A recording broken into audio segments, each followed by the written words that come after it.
اسی کشمکش میں آنکھ لگ گئی تو میں نے حضور اکرم صلی اللہ علیہ وآلہ وسلم کی خواب میں زیارت کی۔ حضور اکرم صلی اللہ علیہ وآلہ وسلم نے تبسم فرماتے ہوئے ارشاد فرمایا، اے ربی، آخر ہم کتنے گواہ اس پر قائم کریں کہ تو نے حج کیا ہے۔ السلام علیکم فرینڈز، ویڈیو شروع کرنے سے پہلے میری آپ سب سے گزارش ہے، اگر آپ نے ہمارے چینل اسلامک نورانی مسائل کو سبسکرائب نہیں کیا تو برائے مہربانی اسے سبسکرائب کر لیجئے تاکہ مزید آنے والی اسلامک ویڈیوز آپ تک بروقت پہنچ پائیں۔ شکریہ۔ ربیع بن سلیمان رحمہ اللہ علیہ کہتے ہیں، میں حج کے لیے جا رہا تھا، میرے ساتھ میرے ساتھی بھی تھے۔ ہم کوفہ پہنچے تو وہاں ضروریات سفر خریدنے کے لیے بازاروں میں گھوم رہا تھا کہ دیکھا ایک ویران سی جگہ میں ایک خچر مرا ہوا تھا اور ایک عورت اس کے کپڑے بہت پرانے بوسیدہ سے تھے، چاقو لیے ہوئے اس کے گوشت کے ٹکڑے کاٹ کاٹ کر ایک زنبیل میں رکھ رہی تھی۔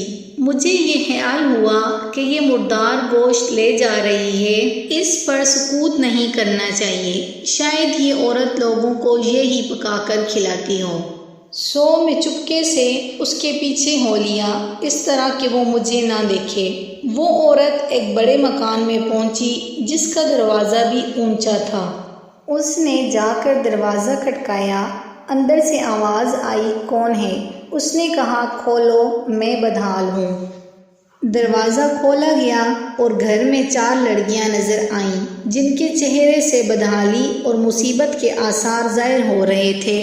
وہ عورت اندر آ گئی اور زنبیل ان لڑکیوں کے سامنے رکھ دی۔ میں کواڑوں کی درزوں سے جھانک رہا تھا، میں نے دیکھا گھر اندر سے بالکل برباد اور خالی تھا۔ اس عورت نے روتے ہوئے لڑکیوں سے کہا، اس کو پکا لو اور اللہ کا شکر ادا کرو۔ وہ لڑکیاں گوشت کاٹ کاٹ کر اس کو آگ پر بھوننے لگیں۔ مجھے بہت تکلیف ہوئی، میں نے باہر سے آواز دی، اے اللہ کی بندی، اللہ کے واسطے اس کو نہ کھا۔ وہ کہنے لگی، تو کون ہے؟ میں نے کہا، میں ایک پردیسی آدمی ہوں۔ اس نے جواب دیا، تو ہم سے کیا چاہتا ہے؟ 3 سال سے نہ ہمارا کوئی معین اور نہ کوئی مددگار ہے، تو کیا چاہتا ہے؟ میں نے کہا، مجوسیوں کے ایک فرقے کے سوا مردار کا کھانا کسی مذہب میں جائز نہیں۔ وہ کہنے لگی، ہم خاندان نبوت کے شریف یعنی سید ہیں۔ ان لڑکیوں کا باپ بڑا شریف آدمی تھا، وہ اپنے ہی جیسوں میں ان کا نکاح کرنا چاہتا تھا، لیکن نوبت نہ آئی۔ اس کا انتقال ہو گیا، جو ترکہ اس نے چھوڑا تھا وہ سب ختم ہو گیا۔ ہمیں معلوم ہے کہ مردار کھانا جائز نہیں، لیکن اضطرار میں جائز ہوتا ہے۔ ہمارا 4 دن کا فاقہ ہے۔ ربیع کہتے ہیں، اس کی حالات سن کر میں بے چین ہو گیا اور اپنے ساتھیوں سے آ کر کہا، میرا تو حج کا ارادہ نہیں رہا۔ سب نے سمجھایا لیکن میں نے کسی کی نہیں سنی۔ میں نے اپنے کپڑے اور احرام کی چادریں اور جو سامان میرے ساتھ تھا وہ سب لیا اور نقد 600 درہم تھے وہ لیے اور ان میں سے 100 درہم کا آٹا خریدا اور باقی درہم آٹے میں چھپا کر اس بڑھیا کے گھر پہنچا اور یہ سب سامان اور آٹا وغیرہ اس کو دے دیا۔ اس نے شکریہ ادا کیا اور کہنے لگی، اے ابن سلیمان، اللہ تیرے اگلے پچھلے گناہ معاف کرے اور تجھے حج کا ثواب عطا کرے اور اپنی جنت میں تجھے جگہ عطا فرمائے اور ایسا بدل عطا فرمائے جو تجھے بھی ظاہر ہو۔ ربیع کہتے ہیں، حج کا قافلہ روانہ ہو گیا، میں ان کے استقبال کے لیے کوفہ ہی رکا رہا تاکہ ان سے اپنے لیے دعا بھی کرواؤں۔ جب حجاج کا ایک قافلہ میری آنکھوں کے سامنے سے گزرا تو مجھے اپنے حج سے محروم رہ جانے پر بہت افسوس ہوا اور رنج سے میرے آنسو نکل آئے۔ جب میں ان سے ملا تو میں نے کہا، اللہ تعالیٰ تمہارا حج قبول کرے اور تمہارے اخراجات کا بدلہ تمہیں عطا فرمائے۔ ان میں سے ایک نے کہا کہ یہ کیسی دعا ہے؟ میں نے کہا، اس شخص کی دعا جو دروازہ تک کی حاضری سے محروم ہو۔ وہ کہنے لگا، بڑے تعجب کی بات ہے، اب تو اس سے بھی انکار کرتا ہے کہ تو ہمارے ساتھ عرفات کے میدان میں نہ تھا، تو نے ہمارے ساتھ رمی جمرات نہیں کی، تو نے ہمارے ساتھ طواف نہیں کیے، میں اپنے دل میں سوچنے لگا یہ اللہ کا لطف ہے، اتنے میں میرے شہر کے حاجیوں کا قافلہ آ گیا۔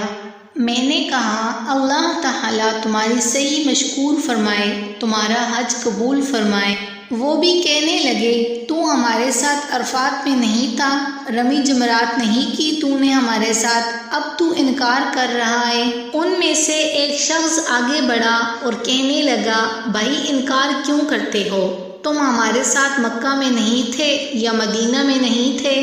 جب ہم قبر اطہر کی زیارت کر کے باب جبرائیل سے باہر کو آ رہے تھے، اس وقت اژدہام کی کثرت کی وجہ سے تم نے یہ تھیلی میرے پاس امانت رکھوائی تھی جس کی مہر پر لکھا ہوا ہے من عاملنا ربحا، یعنی جو ہم سے معاملہ کرتا ہے نفع کماتا ہے۔ اس نے کہا یہ لو اپنی تھیلی واپس۔ ربیع رحمہ اللہ علیہ کہتے ہیں میں نے اس تھیلی کو کبھی اس سے پہلے نہیں دیکھا تھا۔ اس کو لے کر میں گھر واپس آیا، عشاء کی نماز پڑھی، اپنا وظیفہ پورا کیا، اسی سوچ میں جاگتا رہا کہ آخر یہ قصہ کیا ہے۔ اسی کشمکش میں آنکھ لگ گئی تو میں نے حضور اکرم صلی اللہ علیہ وآلہ وسلم کی خواب میں زیارت کی۔ حضور اکرم صلی اللہ علیہ وآلہ وسلم نے تبسم فرماتے ہوئے ارشاد فرمایا اے ربی، آخر ہم کتنے گواہ اس پر قائم کریں کہ تو نے حج کیا ہے، تو مانتا ہی نہیں۔ بات یہ ہے کہ جب تو نے اس عورت پر جو میری اولاد میں سے تھی حج کیا اور اپنا حج کا ارادہ ملتوی کیا، اللہ نے اس کا نعم البدل تجھے عطا فرمایا۔ اللہ نے ایک فرشتہ تیری صورت بنا کر اس کو حکم دیا کہ وہ قیامت تک ہر سال تیری طرف سے حج کیا کرے، اور دنیا میں تجھے یہ عوض دیا کہ 600 درہم کے بدلے 600 دینار یعنی اشرفیاں عطا کیں۔ ربیعہ رحمہ اللہ علیہ کہتے ہیں جب میں سو کر اٹھا تو اس تھیلی کو کھول کر دیکھا تو اس میں 600 اشرفیاں موجود تھیں۔